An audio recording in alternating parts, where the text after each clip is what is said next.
زواف اكسيون. نطرح سؤال: وعلاش كي خدينا الاستقلال تاعنا الاسم الرسمي تاع الجزائر باللغه اللاتينيه ما صبحش الجزائر وقعد لالجيري؟ think about it. نبدا.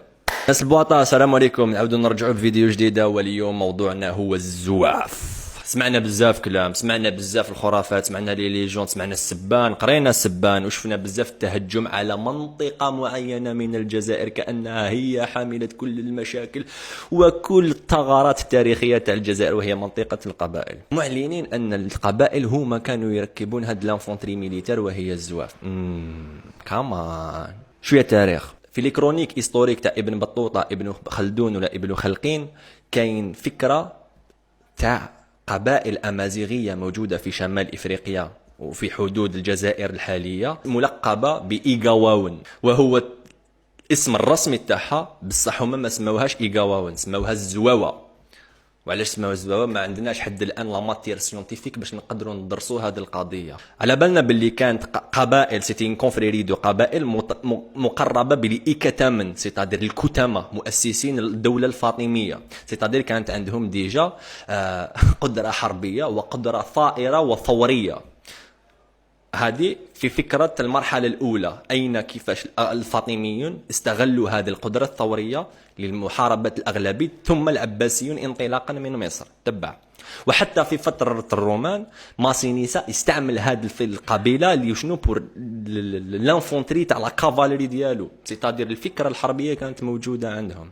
في القرن 16 تدخل علينا الأتراك عبر ممثليها وهم الإخوة عروج، هم العثمانيين في تلك المرحلة. et le terme est récupéré، زواوة est récupéré للرمز تاع هذوك العسكر اللي يدخلوا من الجزائر في لا ستركتور ميليتير ترك، لكن غير مرموز عليهم باللي انهم قبائل ام لا. نطرح سؤال: دعنا لحقنا الى مرحله الدوله العثمانيه. في لي فيديو اللي درناهم في يوتيوب فصلنا كيفاش كانت البنيه الاجتماعيه الانثروبولوجيه القبليه تاع الجزائر. ذكرنا باللي كانت 3 اصناف من القبائل، كانت القبائل الرايه، كانت قبائل المخزن، وكانت قبائل السبا. قبائل السبا سي لو ديتاي كي نوز انتيريس، وهي كانت عبر مملكتين موجودتين، وهي مملكه كوكو اي جبل كوكو، ومملكه قلعه بنو عباس ايث عباس. أين موجودة؟ هذو القبائل السبا التي كانت طائرة ديفون لا سوبريم بورت، أي لا ريجونس طالجي، أي ضد السلطة العثمانية. وين كانت؟ كانت في منطقة القبائل يومنا هذا، صح. دونك ما كانش عندهم تعامل عسكري وإن كولابوراسيون ديريكت مع لي زوتوريتي أوتومان العثمانيين.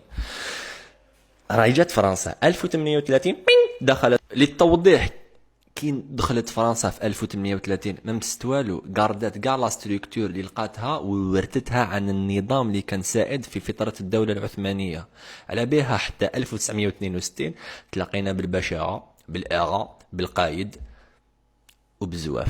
سيتادير الزواف ماشي كانت ترمز الى انتماء تاع منطقه جغرافيه ما، بصح كانت ترمز الى نظام ادمينستراتيف عسكري. سيتي اون انفونتري ميليتير يدخلها ما سمي بالبعد بظهور الحركه الوطنيه بالجزائريين. ابارتير 1831 سو لامبولسيون اي لور تاع لو جينيرال كلوزيل اكريي اون انفونتري. وعلاش كريي اون انفونتري اترونجير؟ يا جدك دخل الواحد البلاد قد منها الجيري انكليون لو ماروك من جهه ولا تونس من هيك بحر امام فرنسا. فرنسا سي لاجيري سي 10 فوا لا فرنسا يا ناس، ما تنساوش هذا الشيء.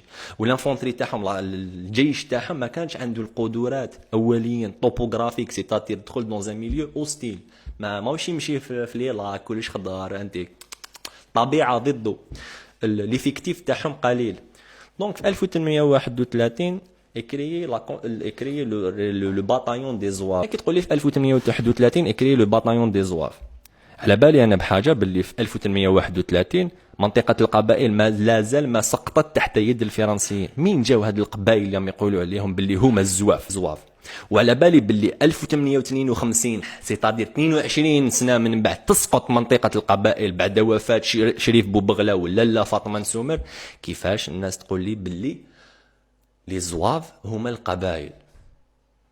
ساشون كو عندنا كامل لا ماتيير اللي تثبت باللي لو بروميير ريجيمون دو زواف ايتي كريي في بليده، انسويت في وهران، انسويت في قسنطينه، باسكو قسنطينه تسقط في 1837.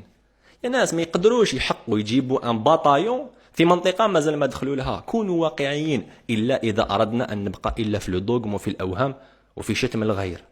نرموا الحجرة دائما للغير. فكرة الزواف تسمح لي دو بوندير على شيء آخر، وهي الحركة.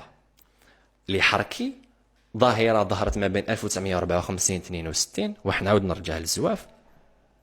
هم الذين كانوا يقومون بالحركات العسكرية، ستادير سيتي دي سوبليتيف، ما كانوش جنود داخل الجيش الفرنسي، مع الجيش الفرنسي عطاو لهم السلاح. لو شيفر تاعهم عبر الكتاب الذي نشروا العام اللي فات، الجيري فرونس اون ريكونسيلياسيون امبوسيبل، سيت اسم اللي هو لوتير، بصح نديروهم بوست برودكسيون، يثبت بالوثيقه باللي لو نومبر دو حركي ايتي دو 450,000. 25,000 منهم التحقوا بفرنسا في اوضاع معيشيه ضنكاء. وين راحوا ال 425,000 اللي بقاو؟ وين راحوا؟ معليش. الزواف هما دي زانفونتري ميليتار، مصدرهم جزائريين، بو امبورت منين جاو، شاركوا مع الجيش الفرنسي. الحركة كيف في مرحلة الحرب التحريرية كاين جزائريين شاركوا واختاروا لو كلون تاع فرنسا، صح. في المرحلة الحالية اللي رانا عايشين هادوك، انا هادو شي ماتيرات الواقع ديالنا، نديرو اون اكسترابولاسيون بارابور 2019، بارابور الحراك، بارابور الثورة المباركة الجزائرية. إذا كان في فكرة الحركي والزوافي هو من يقف مع العدو، واليوم الثورة المباركة يقوم بها الشعب الجزائري، سيتادر هو كلمة الحق، هو كلمة النصر، هو عنده الحق. والعدو ديالنا على بالنا شكون العدو؟ هو كل ما يرمز لهذه السلطة وهذه المنظومة الفاسدة الذي يريد الشعب إسقاطها. سكيفي كل من يقف معه هو حركي، هو زوافي. دونك هاد الناس اللي راهم يقولوا القبائل ولا غيرهم باسكو لا يساندون الحكم، ماهوش حكم، هاد لو فول، هاد لو اولد اب، الموضوع يومنا هذا يقول لهم انتم زواف. يا خويا لا هذا يعيطوا ان بروسيسوس دانفيرسمون اكوزاتوار. العبره فيك، لا العبره فيك انت يا هو يشهد لك التاريخ اذا فاز هذا الحراك باللي انت هو الحركي، باللي انت هو الزوافي. اذا لم يفز هذا الحراك ليستوار يكريت بار لي فانكور. كيف حنايا الشعب، حنا نولوا الحركه، حنا نولوا الزواف، فالنظرة تاعكم تفوز، بصح بإذن الله ما تفوز، لأن الحق دائما يفوز. دونك قولوا علينا حنا هما الزواف. حنا في حومة الزواف هنا عندنا 32 شاهد، ممكن هاد الشهداء تاني الزواف 34 راك تقول 34 في الجزائر العاصمة. راني نتكلم منبر ديالي الجزائر العاصمة، ونظن باللي كل الأحياء في الجزائر ولا في الجزائر بكلها ب 48 ولاية عانت من ذلك. دونك حبسونا من هذا الشتم، حبسونا من هذا التقليل، حبسونا من هذا التهجم، ومن باب الشرع حبسونا من هذا القذف. إذا ما خفتوش التاريخ خافوا ربي. آخر فيديو نديروها في قناة البواطة، آخر قبل انطلاق مشوار جديد. نتلاقى في الخير.